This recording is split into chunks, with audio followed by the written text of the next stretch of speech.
High বন্ধুরা, দেখো আজকে আমি পিঠে বানাচ্ছি। তো প্রথমে নারকেলটা এই যে এখানে মালাই দিয়ে, এখানে আছে মালাই, কিছুটা মালাই আর নারকেল দিয়ে জাল দিয়ে পাক করে রেখেছি। চালটা আমি খামির করে নিচ্ছি গরম জল দিয়ে, উষ্ণ গরম জল দিয়ে। আর এখানে আমি দুধ চাপিয়েছি, দুধটা ফুটুক। আর এখানে আমি কিছুটা পাটালি নিয়েছি, আর এখানে ঝোলা গুড়টাও আছে।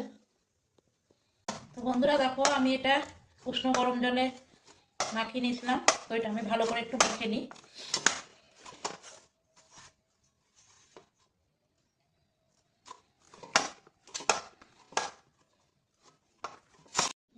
তো দেখো আমার এটা মাখা হয়ে গেছে, আর এরকম দেখো নরম হয়ে গেছে বেশ সুন্দর করে। আর এখন আমি ছোট ছোট করে লেচি কেটে এখন আমি পুলি পিঠা বানাবো। তো তোমরা দেখতে থাকো আমি কি করে বানাই।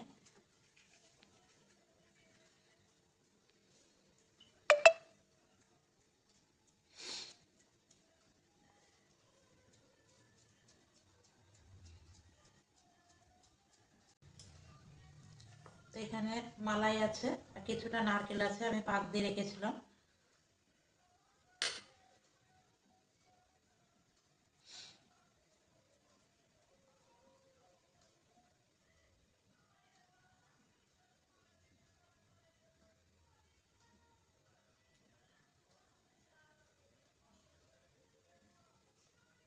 তো দেখো আমার বানানো হয়ে গেছে, এরকম করে আমি বানিয়ে নেবো সবগুলো।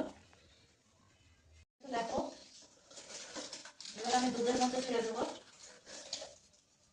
আমি দুধটা ভালো করে জাল দিয়ে নিয়েছি, এটা খেজুরের গুড় আর দুধ জাল দিয়ে নিয়েছি। আর আমার পুলিগুলো এখানে বানানো হয়ে গেছে দেখো বন্ধুরা। তো দেখো দুধটা সুন্দর ফুটে গেছে, আর দুধটাও গাঢ়, কি সুন্দর গাঢ় হয়ে গেছে বন্ধুরা। তো আমি এক এক করে এই পিঠেগুলো ছেড়ে দেবো।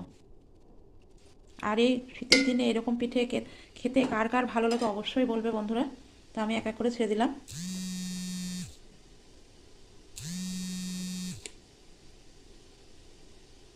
তো দেখো বন্ধুরা, আমি এক এক করে পিঠেগুলো ছেড়ে দিচ্ছি।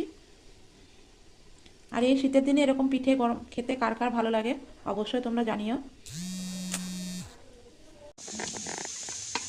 তো দেখো বন্ধুরা, তো আমার পিঠেটা হয়ে গেছে, তো আমি এখানে নামিয়ে নিচ্ছি। কে কে ভালোবাসো এরকম পিঠে এই শীতের সময়